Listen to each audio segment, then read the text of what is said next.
Hello everyone, Nika here with your Daily Neuro Nugget. Welcome. It is Monday and I've literally been dying to talk to you guys. By the way, if you are new to the channel here, know that I don't normally just like pop off and disappear, right? So if you guys are ever wondering if I'm alive or not, you can always just check in the post section of this channel and I will give you an update even if I'm in the middle of the woods, which I did. So yes, I'm still alive. Everybody that loves me and also my enemies, right? So welcome. We have so much to catch up on. And I told you guys in the very early days of this case, going on 3 years, we're literally going on 3 years and more things, weird things keep coming up. And I'm like, what is going on? I'm scrolling in the middle of the woods, guys, in Minnesota this past week or so.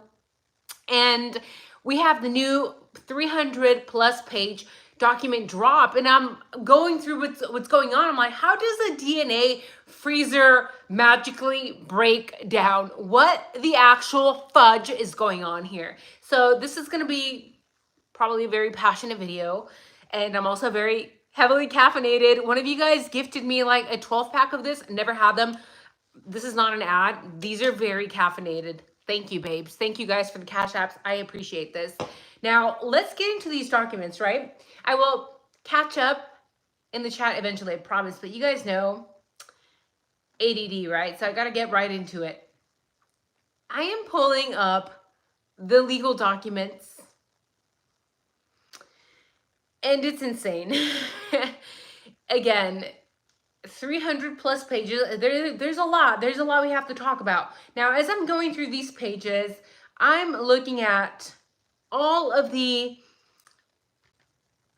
evidence, right? It's a lot. So many more swabs that were taken that we don't know. We did not know about until now. Now, let's talk about this evidence fridge, right? It says number 203, evidence refrigerator 203. On Friday, January 24th at approximately 0750 hours, I arrived at the Moscow Police Department to start my shift. When I reached my door, I could hear an electronic beeping noise. Upon entering, I determined the noise was an alarm sounding from the evidence refrigerator unit. The digital temperature display read 60 degrees Fahrenheit. When I left work the day before, Thursday, January 23rd at 1200 hours, there was no alarm sounding. We're gonna get to this because you guys know I work in a laboratory with actual DNA samples, actual freezers, and actual standard operating procedures. The evidence freezer, which is a separate unit, was not affected. I immediately contacted my supervisor, Captain Hathaway. Captain Hathaway recommended I transfer the items stored in the refrigerator to our secure outbuilding where other evidence is kept due to the low temperature outside. I turned off the heating units inside this storage area and opened the large garage door to allow the inside temperature to drop quickly. The outside temperature was freezing that morning, and within 10 minutes, the inside temperature dropped below 50 degrees, which is the lowest number on the thermostat. All items were transferred by 0800 hours. At approximately 1230 hours on the same day, Captain Hathaway brought a refrigerator to the outbuilding, which he plugged in and adjusted the temperature. An hour or so later, I checked the temperature refrigerator. The thermostat read 40 degrees. I transferred this refrigerator where they will be temporarily stored until the other refrigerator unit is repaired. So what is going on, right? I'll break it down, right? Now, before I break it down, they list so many freaking swabs. There's items 17 through 29, 25 are red fluid swabs, right? Then 26 through 43, this is a lot of red fluid swabs. Again, just reminding everybody, isn't it weird that they had so many blood swabs, but they still did not test the unknown male DNA swab? It's a little bit strange to me, right? There were also several DNA blood cards that were done. There was also head hair. There was also pubic hair, left nail clipping, right nail clipping, swab RW, swab RD, swab LW, swab LD, anal swab, oral swab, penile swab. Penile swab? Whose meat stick was swabbed? Was that Koberger's, or was this a penile swab from another male known to the victims? Swab ankle, was it Ethan's? Hand swabs, wrist swabs, neck swabs, DNA blood cards. And there's like 4 pages of this, right? 4 pages. So many, it's like 100 plus swabs, basically. Wrist swabs, forearm swabs, several foot swabs, several more ankle swabs, thigh swabs, head hair, pubic hair, more nail clippings, more back trace, more oral swabs, more vaginal swabs. And a lot of people were asking, well, why is there so many vaginal swabs if this was not, supposedly there was no SA, right? But they still have to verify. More neck swabs, hand trace, DNA blood card, hand swabs, wrist swabs, like forearms, heads, nail clippings, foot swabs. So many swabs. So many swabs. There's like, I don't know, I'm going to say like 100 at least swabs. At least 100 swabs. Stain swabs. There's like 20 stain swabs. Forearm swabs. Wrist, more hands, more buccal. Some people are going to say buccal, but in my lab we say buccal. A couple of cigarette butt swabs. And what's really freaking strange, and I don't know if any of you guys caught this, is that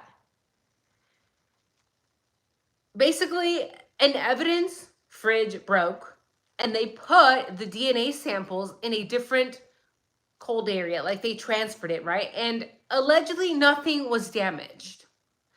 But can they actually prove that? Can they actually prove that nothing was actually damaged? It just seems that there's something very fishy again about Moscow Police Department.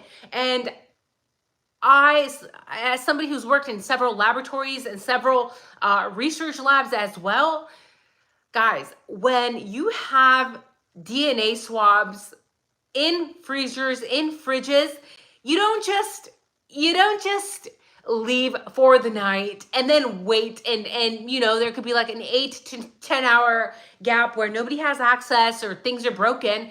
It's like, I'm going to tell you how things work in my lab currently. If the freezer were to break down, my freezer where I keep my specimens, you know what would happen? There are 3 or 4 people on a roster, meaning that because I am in charge of that section, they would call me first. They'd be like, Nika, we know that you're at work, not at work right now, but your specimens, what do you want us to do? I had to write a standard operating procedure. There is a protocol in place so that I could tell my techs, if this happens, this is what you do. But it has to be done like within the hour, max, within the hour. And some specimens are even more sensitive, meaning that some of those specimens actually have to be transferred within 20, 30 minutes. And if it's not done, then guess what? Those specimens are now fucking trash. So why does this matter? Because if these specimens were left overnight in a fucking failing freezer, do you think that any of them were still good? I don't think so. I don't think that things were handled properly. Again, you have to understand, this is not a research lab. Moscow PD is not a research lab. They're not scientists. In fact, the lead investigator, Detective Payne, has no fucking training in any of this. So it's very possible that none of this was actually handled as it should have, which makes us wonder, were any of those specimens even good? When were they tested? Were they retested? And they're saying that they transferred it, but it was not transferred, in my opinion, in a timely manner. Again, in my laboratory, if I don't transfer those specimens within a certain amount of time, if I don't pick up my phone and my freezer breaks down at midnight, then they call the next person on that roster. And if not, the next person on that roster. And if none of us pick up, then the techs know that they have to transfer, that they have to follow that standard operating procedure, that protocol, and get it done within 20 to 30 minutes. And I have specimens that are not even related to murder cases. So this, you would think, would have been handled much differently. Not when somebody comes in the following day and they're like, oh, look, the freezer is broken and we have 100+ swabs in there from 4 dead kids. Yeah, they'll be fine. Just transfer them. Just take the freezer outside where it's cold out, and then we'll just wait for the weather to chill the freezer. And then what the actual fudge is going on? How is this not a big red flag to everybody? This is something fishy. This whole department is fishy. And let's not forget the evidence building that blew up slash caught fire from an electric cycle battery. So the only thing that magically survived was a knife sheath, right? Of course. We have always known that this is a very mysterious case, and it's a reminder of how complex and chilling it can be when we talk about the events that took place around this case, okay? The lack of resolution leaves so many more unanswered questions.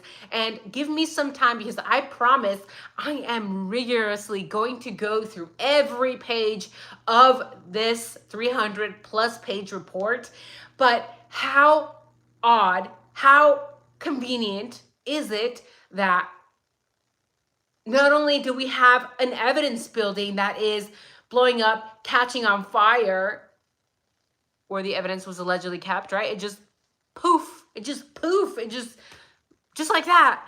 But we also have a freezer with hundreds of swabs, some of the victims, some of who knows what else, some of red fluid that was found at the scene, some of stains that were found at the scene. And nobody is questioning this. Nobody is questioning the fact that there was a freezer that was broken down for an entire shift, and whoever showed up to work that day was like, oh, look, our freezer's broken. Let's just transfer things. No. What is your standard operating procedure? What are your protocols? Because it seems like more than one protocol was broken, in my very humble opinion. If you think that this is something, this broken evidence fridge magically breaking, these DNA samples not being handled in a timely manner, not being handled well at all. If anything, they were mishandled. Broken freezers, inappropriate temperatures, inappropriate protocols. Did they even have a protocol in place? If you think that this is very mysterious, a little bit suspicious, that this, and also the evidence building, whatever happened over there with the fire, is a little bit suspicious, please leave a 1. If you think that these are just things that magically happen randomly, hashtag bad luck, please leave a 2. It's possible that Ann Taylor could technically use this to appeal. I've mentioned this before because I think there is still some confusion about Kohberger appealing. A lot of people believe that Kohberger cannot appeal because he said he can't appeal. He said, I did it, and he did not. He basically just said yes. But because they believe he said, I did it and I will not appeal, that means that he cannot appeal, right? But that's not what it means. We know that his right granted by the Supreme Court is that he can actually appeal. Will he? Was this Ann Taylor's plan all along to have him just say, you know what? Sure. But let the documents be released. Let the 300 plus pages of reports be released, and people are going to see what is going on, and then we can appeal. It's possible, but it's also possible that it may not happen. Please let me know what you think about this video. Did you enjoy the video? Leave a like, leave a comment. How are you guys doing in the chat, by the way?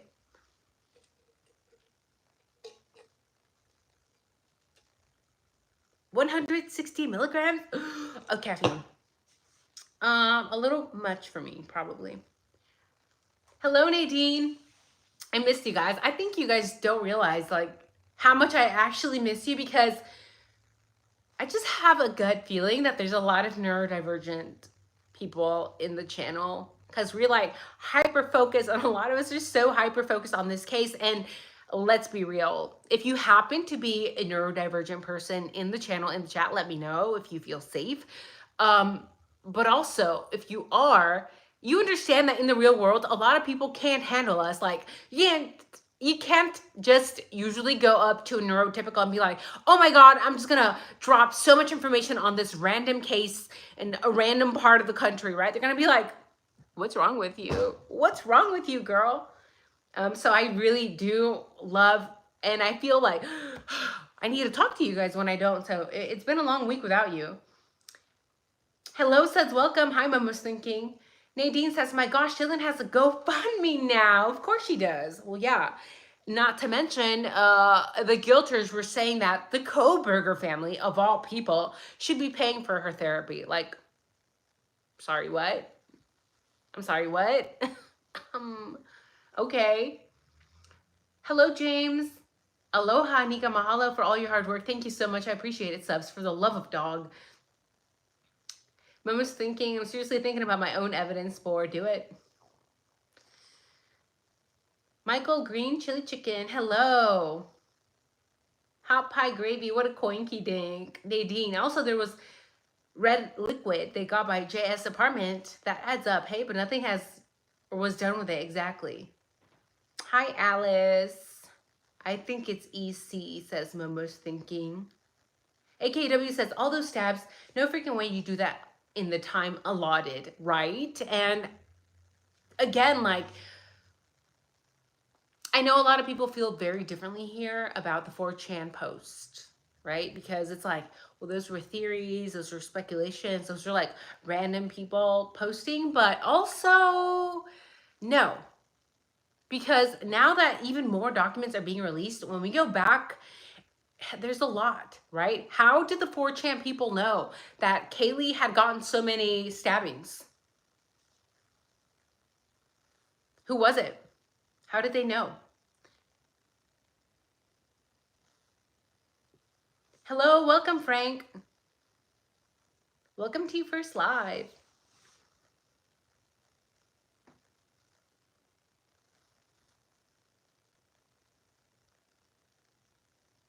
A sheath with a brass button make this make sense. Chipmunk feet, welcome. Why would they not tested any of those specimens prior to BK's arrest? Why were they still in a fridge at MPD a month after the arrest when the fridge failed? New buildings equals new fridge. Exactly. Why were they still there?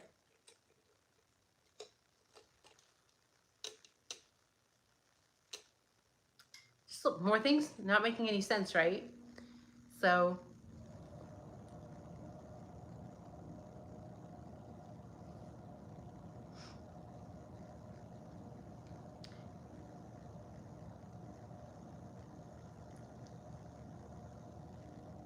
Hot Pie Gravy says, all those stab wounds plus fighting with the one person. Yeah.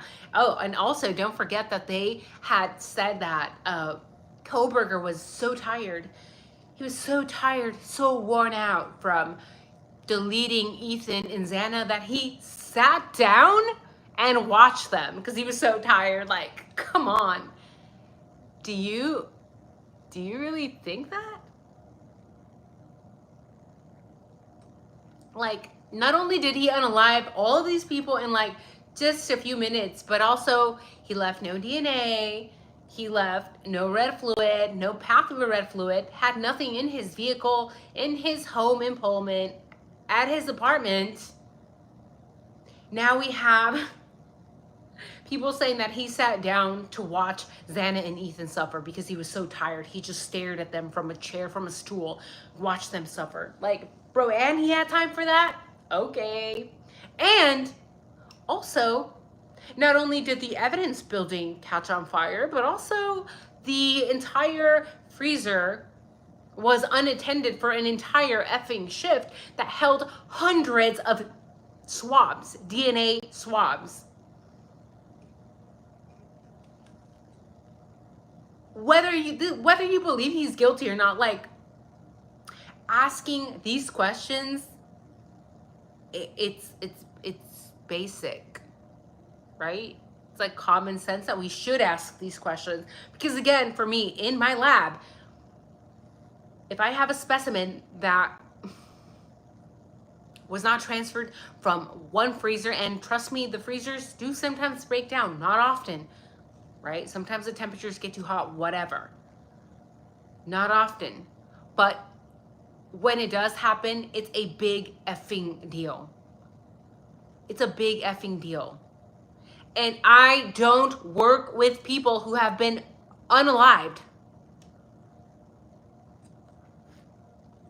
I'm not in my lab trying to solve a murder case, a quadruple homicide.